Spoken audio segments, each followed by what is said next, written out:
ពុកប៉ែនដៃរបស់យើងកំពុងផ្លាស់ប្ដូរអនាគតអាស្រ័យលើអ្វីដែលយើងធ្វើនៅថ្ងៃនេះយន្តការជាតិរយៈពេល75ថ្ងៃ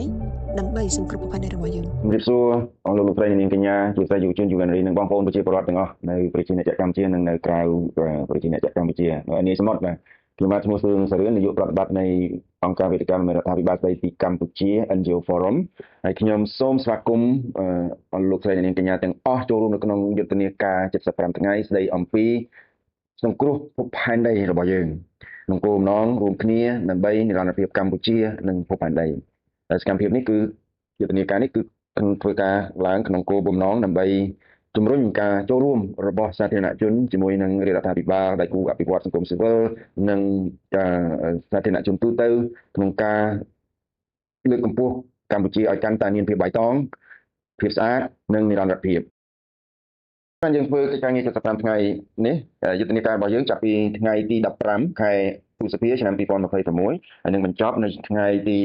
28ឬក៏ថ្ងៃទី30យ៉ាងយូរថ្ងៃទី30ខែកក្កដាឆ្នាំ2026ហើយដោយសារនៅក្នុងកំឡុងពេលរយៈពេល75ថ្ងៃនេះយើងឃើញថាមានព្រឹត្តិការណ៍ជាតិនិងអន្តរជាតិជាច្រើនដែលពាក់ព័ន្ធទៅនឹងភពផែនដី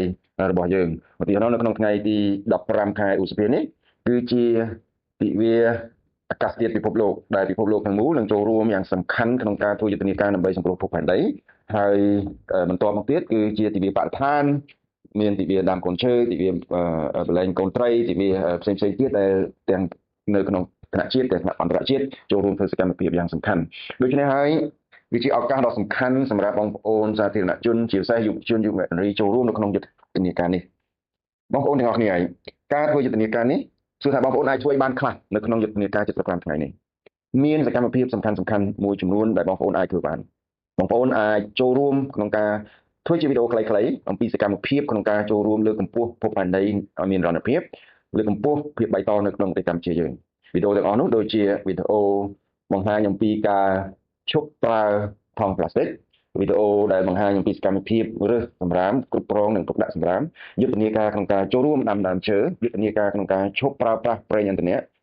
ឬក៏ឈប់ប្រើប្រាស់មធ្យោបាយផ្ទាល់ខ្លួនដែលមិនចាំបាច់មកប្រើប្រាស់មធ្យោបាយសាធារណៈដូចជាឡាត់រថយន្តក្រុងឯជាដើមឬក៏សកម្មភាពក្នុងការសន្សំសំចៃដូចជាការបិទភ្លើងជាប្រចាំដែលយើងមិនចាំបាច់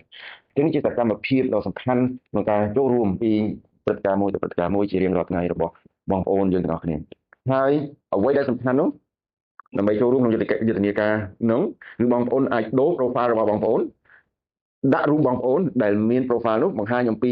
រួមគ្នាដើម្បីនិរន្តរភាពកម្ពុជានិងភពផែនដីអញ្ចឹងបងប្អូនដូរ profile ជាមួយគ្នាចាប់ពីថ្ងៃ15ខែឧសភារបស់យើងនេះរហូតដល់ថ្ងៃទី30ខែកក្កដាឆ្នាំ2026សូមចូលរួមទាំងអស់គ្នាបងប្អូនសូមអរគុណ